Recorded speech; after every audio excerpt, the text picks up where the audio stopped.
नमस्कार, मैं हूं आपके साथ प्रीति और आप देख रहे हैं बिहार न्यूज़।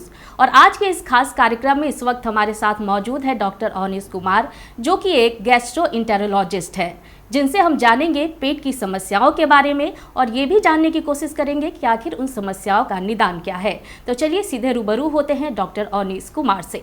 सर, सबसे पहले तो आपका बिहार न्यूज़ में स्वागत है। Thank you. आज के समय में बहुत से ऐसे लोग हैं, इनफैक्ट मैक्सिमम लोग ऐसे हैं जिन्हें गैस्ट्रिक की समस्या है। तो आखिर ये समस्या उत्पन्न क्यों होती है और इसका निदान क्या है? और अगर आप ये भी बता सके कि घरेलू कुछ उपाय अगर इसके लिए है तो और भी सोने पर सुहागा हो जाएगा। देखिए, जिसे आप गैस्ट्रिक की समस्या बोल रही हैं, आमतौर पर हम उसे गैस की समस्या भी बोलते हैं और ये बेसिकली एक रहन सहन और खान पान से रिलेटेड समस्या है जी। आजकल जो हमारा रहन सहन है, जिसमें हम लोग बहुत कम एक्टिव होते हैं, बैठे बैठे काम करना होता है, बहुत एक्सरसाइज का शेड्यूल नहीं है और जो हमारा जॉब भी होता है, जॉब प्रोफाइल भी होता है, वो भी वैसा ही होता है कि हमें चेयर पे बैठे बैठे या फिर गाड़ी में बैठे बैठे काम करना होता है लॉन्ग टर्म तक। तो उसकी वजह से गैस की समस्या और अपच की समस्या बहुत कॉमन हो जाती है। दूसरा होता है हमारा खान पान भी आजकल हमारा फास्ट फूड इतना ज़्यादा हो गया है, दूसरी चीज़ें हैं, कोल्ड ड्रिंक है, हाई फैटी डाइट है, इन सब की वजह से गैस की समस्या बढ़नी शुरू हो गई है।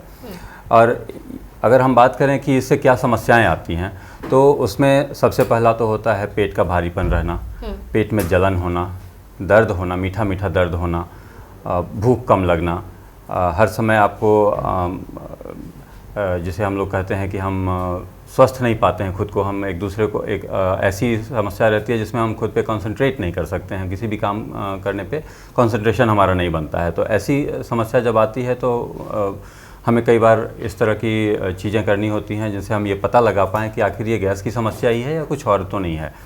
तो उसके बारे में हमें, जब हम उसके जांच की तरफ बढ़ते हैं कि इसका हम पता कैसे लगाएं कि हमें गैस की ही समस्या है या कुछ और है, तो उसके लिए फिर हमें कई तरह की जांचों का सहारा, जिसमें ब्लड टेस्ट होती हैं, अल्ट्रासाउंड होता है या एंडोस्कोपी टेस्ट होती हैं, इन सब की ज़रूरत पड़ती है।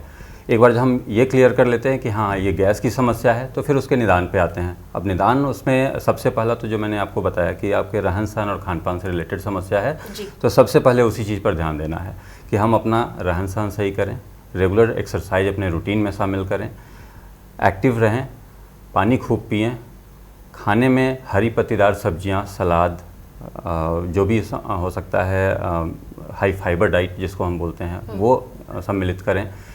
एक न्यूट्रिशनल डाइट जो होता है, जो हम बैलेंस डाइट भी बोलते हैं, वो सम्मिलित करें। फैटी डाइट को अवॉइड करें। किसी भी तरह का नशा का सेवन अगर करते हैं तो उसको अवॉइड करें। ये सारी चीज़ें ज़रूरी हैं अगर आप आपको गैस की समस्या से बचाना चाहते हैं। तो अगर इन सब के बावजूद आपको समस्या बनी रहती है तो फिर ज़रूरी होती है हमें दवाइयों की। और इनमें कुछ गैस की दवाइयाँ हैं, कुछ और भी दवाइयाँ होती हैं, जैसे लिक्विड्स होते हैं, सिरप होते हैं, उनकी मदद से हम लोग गैस पे कंट्रोल कर सकते हैं। सर, आपने हमें अभी बताया कि गैस्ट्रिक से कैसे लोगों को बचना चाहिए, उसका निदान क्या है, लोगों को खान पान का भी ध्यान रखना चाहिए। लेकिन सर, और भी एक सवाल बनता है कि लीवर को लेकर लोगों को समस्याएं रहती है, कभी लीवर का सिकुड़ जाना या फिर फैटी लीवर का होना। तो ये फैटी लीवर क्या है और इसका निदान क्या है? देखिए, फैटी लिवर एक बहुत ही आम समस्या हो गई है आजकल के लाइफस्टाइल के हिसाब से। फैटी लिवर बेसिकली कई तरह के कारणों से होता है। एक तो सेडेंट्री लाइफस्टाइल, जिसके बारे में हमने पहले भी बात कर ली। दूसरा अनहाइजेनिक फूड हैबिट की वजह से। तीसरा होता है जो कुछ हमारी आनुवंशिक बीमारियां होती हैं, जिनमें डायबिटीज़ हो गया, हाइपरटेंशन हो गया, कोलेस्ट्रॉल की मात्रा का बढ़ जाना हो गया, इन सब की वजह से भी फैटी लिवर होता है। तीसरे नंबर पे आता है अल्कोहल की समस्या, उसकी वजह से भी फैटी लिवर होता है। चौथे नंबर पे कई तरह के इन्फेक्शंस होते हैं जिनकी वजह से फैटी लिवर होता है। फैटी लिवर का मतलब ये होता है कि लिवर में फ़ैट की मात्रा बढ़ जाना।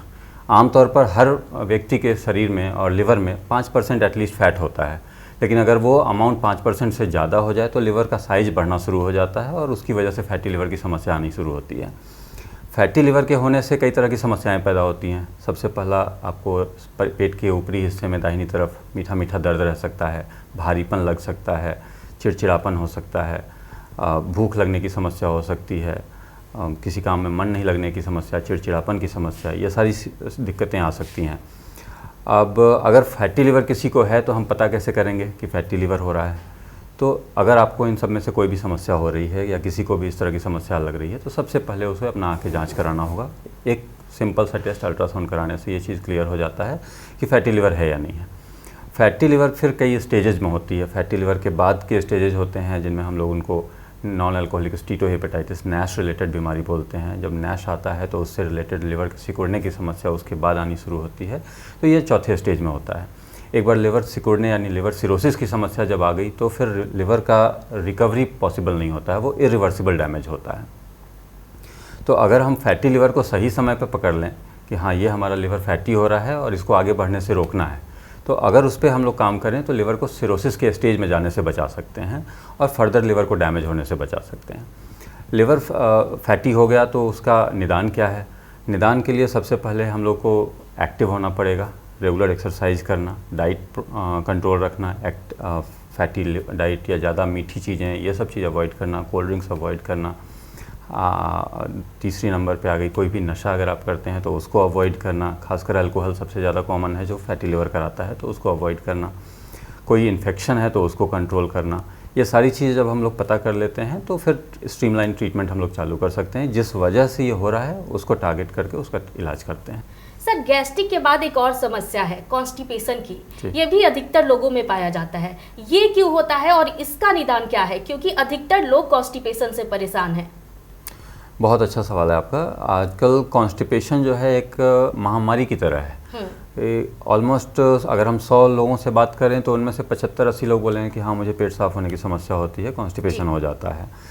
तो कॉन्स्टिपेशन एक बेसिकली ऐसी समस्या है जिसमें इंटेस्टाइन का मोटिलिटी या मूवमेंट जो होता है वो थोड़ा हैम्पर हो जाता है। इंटेस्टाइन जितना तेज़ी से काम करना चाहिए वो काम नहीं करता है, तो जो हमारा मल बनता है शरीर में वो लैट्रिन के रास्ते तक पहुंच नहीं पाता समय से, और उसकी वजह से वो निकलने में प्रॉब्लम होता है। इसके भी कई कारण होते हैं। सबसे पहला जो हर बार मैं बोलता हूँ आपको कि रहन सहन की समस्या। अगर हम एक्टिव नहीं रहेंगे तो इंटेस्टाइन भी एक्टिव नहीं होता है, वो भी सोया रहता है। तो सबसे पहला है कि हम एक्टिव रहें, एक रेगुलर एक्सरसाइज करें। दूसरा चीज़ खान पान। हाई फैटी डाइट से कॉन्स्टिपेशन बढ़ता है, हाई फाइबर डाइट से कॉन्स्टिपेशन इम्प्रूव होता है, रिकवर होता है। तो फाइबर इंटेक जितना ज़्यादा होगा वो इन द फॉर्म ऑफ आपका सलाद हो गया, सब्जियां हो गई, अंकुरित चना हो गया, मूंग हो गया, रोटी हो गई जिसमें चोकर के साथ होता है, ये सब के साथ अगर खाते हैं तो ये हाई फाइबर डाइट है। इनसे हमारा कॉन्स्टिपेशन इम्प्रूव होने के चांसेस बढ़ जाते हैं। दूसरी बात होती है कॉन्स्टिपेशन के अदर कारणों में कुछ दवाइयाँ होती हैं, उनकी वजह से भी कॉन्स्टिपेशन होता है। तो अगर किसी को भी कॉन्स्टिपेशन है तो सबसे पहले ये रूल आउट करना पड़ता है कि कोई ऐसी दवाई तो उनको नहीं चल रही है जिसकी वजह से कॉन्स्टिपेशन हो रहा हो। तो अगर वैसा है तो पहले उसको भी हमें रिमूव करना होता है। चौथे नंबर पे आता है कि अगर कोई नशा, कुछ इस तरह के नशा भी होते हैं, जैसे कुछ लोग गांजा का सेवन करते हैं, खैनी का सेवन करते हैं, इसकी वजह से भी कॉन्स्टिपेशन की समस्या आती है, खासकर गांजा से। तो अगर कोई इस तरह का नशा करता है उसको भी रोकने की ज़रूरत है। चौथे नंबर और उसके आगे हम बात करें, कुछ इन्फेक्शंस भी होते हैं, कुछ और तरह की बीमारियां होती हैं जिनकी वजह से भी कॉन्स्टिपेशन होता है। तो अगर किसी को कॉन्स्टिपेशन है तो इलाज में एक तो सबसे पहले जिस वजह से कॉन्स्टिपेशन हो रहा है उसको ठीक करें। दूसरे नंबर पे पानी खूब पिएँ, फाइबर डाइट लें, रेगुलर एक्सरसाइज करें। अगर इन सब के बावजूद कॉन्स्टिपेशन परसिस्ट करता है तो फिर दवाइयों का सहारा लेना पड़ता है, उसके साथ कॉन्स्टिपेशन धीरे धीरे इम्प्रूव होता है। कॉन्स्टिपेशन के भी कई प्रकार होते हैं, जैसे एक होता है स्लो ट्रांजिट कॉन्स्टिपेशन जिसमें इंटेस्टाइन की मोटिलिटी हैम्पर होती है, इंटेस्टाइन का मूवमेंट कम हुआ तो उसकी वजह से। दूसरा होता है नॉर्मल ट्रांजिट कॉन्स्टिपेशन जिसमें इंटेस्टाइन का मूवमेंट तो नॉर्मल है लेकिन उसके बावजूद कॉन्स्टिपेशन परसिस्ट कर रहा है। तो इसकी वजह होती है कई बार इंटेस्टाइन जो एनल स्फिंक्टर होता है, जो लैट्रिन के रास्ता पे एक स्फिंक्टर होता है, वो जब लैट्रिन वहाँ तक पहुँचता है तो वो अपने आप खुलने की टेंडेंसी होती है उसमें, और उसके बाद लैट्रिन बाहर निकलता है। अगर वो कॉन्स्टिपेशन ये स्फिंक्टर जो है प्रॉपरली फंक्शनिंग नहीं है, कई लोगों का वो समय पे खुलता नहीं है, तो उसकी वजह से कॉन्स्टिपेशन रहता है, लैट्रिन बाहर निकलने की समस्या होती है। तो उसके लिए भी दवाइयाँ आती हैं, उनसे उनको कंट्रोल किया जा सकता है या मैनेज किया जा सकता है। अगर हम खान पान की बात करें तो हमारा जो आजकल का खान पान है वो बहुत ही अलग हो गया है। पहले के ज़माने में सब कुछ शुद्ध चीज़ें मिला करती थी, लेकिन आज के समय में मिलावटी चीज़ें हम खाते हैं और ऊपर से फास्ट फूड का सेवन हम ज़्यादा करते हैं। तो आप क्या कहेंगे ऐसे लोगों से कि लोग जो है वो फास्ट फूड को कम अपने खान पान में शामिल करें? जी हाँ, देखिए ये खान पान की समस्या जो है ये बहुत आम है आजकल। बचपन से ही हम तो या आप भी जिस ज़माने में बड़े हुए हैं उसमें यही रहा है कि बचपन से ही हम लोगों को फास्ट फूड की आदत पड़ जाती है जी। कि आजकल इतना इजीली अवेलेबल है कि हर कभी भी घर से बाहर निकले तो आपको सामने इवन किसी दुकान में जाने की ज़रूरत ही नहीं पड़ती, आपको रोड साइड वेंडर्स मिल जाते हैं जो आपको फास्ट फूड डिलीवर कर देते हैं। अब तो घर में भी डिलीवरी शुरू हो गई है जी। तो ये ऐसी समस्या है जो आप चाह कर भी इग्नोर नहीं कर सकते इसको। अब हर जगह से ये फास्ट फूड आ रहा है आपके डाइट में और ये आपके इंटेस्टाइन को, आपके लिवर को, आपके पैनक्रियाज को, स्प्लीन को, हर चीज़ को धीरे धीरे डैमेज करता है। ये एकाएक नहीं करेगा तो आपको पता भी नहीं चलता, आप खाते रहते हैं, धीरे धीरे ये डैमेज कर रहा होता है और उसकी वजह से लिवर फैटी होने की समस्या, कॉन्स्टिपेशन की समस्या, पैनक्रेटाइटिस की समस्या, लिवर सिरोसिस की समस्या, ये सारी समस्याएं धीरे धीरे, इवन डायबिटीज़, हाइपरटेंशन, कोलेस्ट्रॉल की समस्या, ये सारी समस्याएं फास्ट फूड की वजह से आ रही हैं। तो मैं ऐसे लोगों से यही विनती करता हूं कि आप अपने डाइट से फास्ट फूड को जितना पॉसिबल हो उसको कम करें, जितना हाई फाइबर डाइट हो सकता है इंक्लूड करें, पानी खूब पिएं और फास्ट फूड को अवॉइड करें। जी सर, IBS क्या है? देखिए, IBS एक बीमारी है जो एक बेसिकली एक स्पेक्ट्रम है बीमारियों का, ये कोई एक बीमारी नहीं है। IBS का मतलब होता है irritable bowel syndrome. Irritable bowel syndrome में कई तरह की चीज़ें आती हैं जिनमें कॉन्स्टिपेशन भी हो सकता है मरीज को, डायरिया भी हो सकता है, उसके साथ उसको पेन की समस्या हो सकती है, पेट में दर्द की समस्या हो सकती है, कई लोगों को डिप्रेशन तक होने लग जाता है इसकी वजह से, क्योंकि ये इतना आदमी को परेशान कर देता है कि वो हर समय यही सोचते रहता है कि मुझे ऐसा क्या प्रॉब्लम है जो मेरी समस्या ठीक नहीं हो रही है। तो कई लोग सालों तक इसका ट्रीटमेंट कराते हैं, उसके बावजूद उनकी समस्या परसिस्ट कर रही होती है, तो उसकी वजह से वो डिप्रेशन में भी जाने लगते हैं जी। तो ऐसे लोगों का एक प्रॉपर तरीके से इलाज होना बहुत ज़रूरी है, क्योंकि ये आपका प्रोडक्टिविटी बहुत कम कर देता है। इसके साथ साथ आपका शरीर जो है आपका साथ नहीं देता, दिमाग आपका साथ नहीं देता, आप किसी काम में अपना 100% दे नहीं सकते हैं, तो प्रोडक्टिविटी घट जाती है। आपको हर समय यही चिंता लगी रहती है कि कहीं मेरे साथ कुछ गलत तो नहीं होने वाला है आने वाले समय में। तो इरिटेबल बाउल सिंड्रोम का इलाज बहुत ही अच्छे तरीके से हो सकता है अगर समय से रहते और सही जगह पे उसका उपचार कराया जाए जी। तो बेसिकली अगर किसी को कॉन्स्टिपेशन है इरिटेबल बाउल सिंड्रोम की वजह से, तो उसका एक तरीका होता है इलाज करने का। अगर किसी को डायरिया हो रहा है पेन के साथ तो उसका अलग इलाज होता है। अगर किसी को कई बार दोनों होते हैं, अल्टरनेटिंग होते हैं, किसी को कॉन्स्टिपेशन होता है, कुछ समय के बाद उसको डायरिया हो जा रहा है, तो ये समस्या भी आ सकती है और ऐसी समस्याओं का प्रॉपर निदान संभव है अगर सही तरीके से उसका इलाज कराएं तो। इसमें एक चीज़ होता है ब्रेन गट एक्सिस बोलते हैं उसको। ब्रेन गट एक्सिस का मतलब है कि दिमाग और पेट, इन दोनों के बीच में कोरिलेशन होता है। जैसा आप सोचेंगे पेट वैसे ही रिएक्ट करता है। अगर कोई ये सोच रहा है कि हल्का कॉन्स्टिपेशन हुआ, उसको ये सोचना शुरू कर दिया उसने कि मुझे कॉन्स्टिपेशन क्यों रहता है, तो और प्रॉब्लम बढ़ती जाती है जी। एक विशियस साइकिल की तरह कि अगर जैसे ही हम उसके बारे में सोचेंगे वो और ज़्यादा रिएक्शन देना शुरू करता है। डायरिया अगर किसी को हो रहा है तो डायरिया और बढ़ना शुरू हो जाता है। तो इसको इलाज करने का एक प्रॉपर तरीका है, अगर हम लोग सही तरीके से चलें तो उसको ठीक कर सकते हैं। जी सर, अगर हम जॉन्डिस के बारे में बात करें तो मैं जानना चाहूँगी और दर्शकों से भी मुझे लगता है कि दर्शक भी हमारे ये जानना चाहेंगे कि अगर किसी को जॉन्डिस हुआ है तो उसमें उनका इलाज किस तरह से हो, क्योंकि दवाइयाँ तो हम लेते ही हैं, लेकिन दवाइयों के साथ किन किन चीज़ों का और भी ख्याल रखना चाहिए, खास करके खान पान को लेकर के। देखिए, जॉन्डिस की समस्या जो है वो ऐसी समस्या है जो बहुत लंबे समय से लोगों को परेशान करती आ रही है और इसके बारे में बहुत सारी भ्रांतियाँ भी हैं।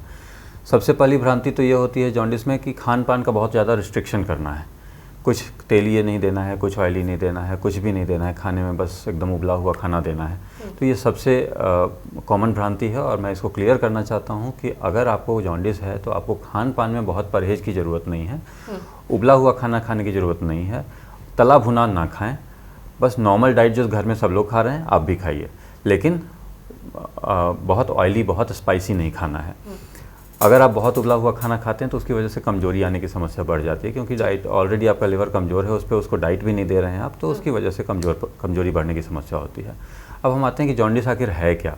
जॉन्डिस होता है जैसे ही हमारे शरीर में पीलापन आना, आँखों में पीलापन, पेशाब का पीलापन आना, इस तरह की समस्या जब आने लगे, उसके साथ उल्टी की समस्या आ सकती है, भूख नहीं लगने की समस्या आ सकती है, बुखार की समस्या आ सकती है, शरीर में खुजली होने की समस्या हो सकती है।